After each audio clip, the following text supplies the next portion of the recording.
pensais pas que ce serait si difficile, parce qu'on était en 7 jours sur 7. Moi, je pensais qu'il y aurait au moins le dimanche pour se reposer et faire peut-être des massages, peut-être, voilà. Mais même pas. C'était vraiment 9h à 18h tous les jours.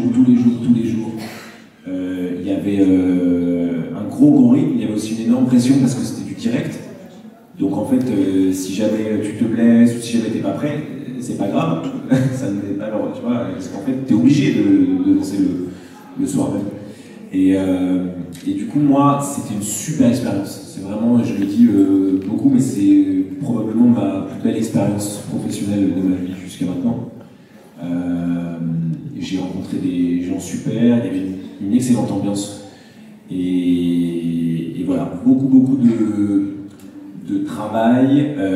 Donc à la fin, on était content. À la fin, on était quand même content tous. Hein, on était content de finir. Mais moi, je suis super heureux d'être allé jusqu'au presque au bout. Et voilà. Et ça m'a appris à gérer plein de choses. Ça m'a appris à gérer la télé, le direct, le corps aussi, qui des fois te dit là, ça fait quand même beaucoup. Et les réseaux aussi, parce que le fait d'être avec Elsa, on a eu une énorme visibilité. Et du coup, il a fallu aussi gérer cet aspect réseau, quoi. Mais du coup, ça m'a appris beaucoup de choses. Merci. Du coup, je voulais savoir comment se passaient les entraînements avec Elsa pour Danse avec les stars. Comment ça se passait? Alors, il y avait 30% il y avait 10% d'école, ça c'était moi. Il y avait 90% d'exigence, et ça c'était Elsa.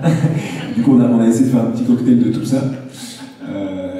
Non, l'avantage d'Elsa, c'est que c'est quelqu'un de très sympa, et on a vraiment, c'est vraiment bien entendu.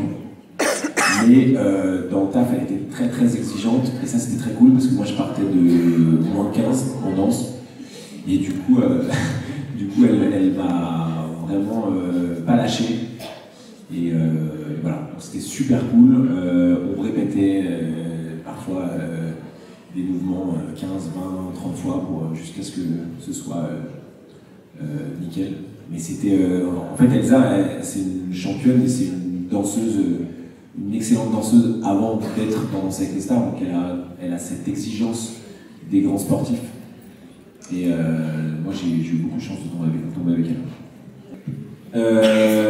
En fait, là, après la pièce qui va s'arrêter, on est encore dans le sud la semaine prochaine. Mais après, ça va me laisser beaucoup de temps pour la musique. Et je vais enfin pouvoir développer mon premier projet, premier album. Donc je suis très content. Et voilà, on a déjà bossé sur quelques morceaux qui sont très cool. J'ai hâte de vous faire écouter ça. Voilà.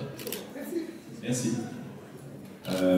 Les concerts, en fait, j'ai hâte. Parce que j'ai jamais vraiment fait de concert jusqu'à maintenant. Et du coup, le fait de développer mon projet, ça va me permettre de pouvoir faire des concerts et du live, et j'ai vraiment hâte, quoi. Voilà.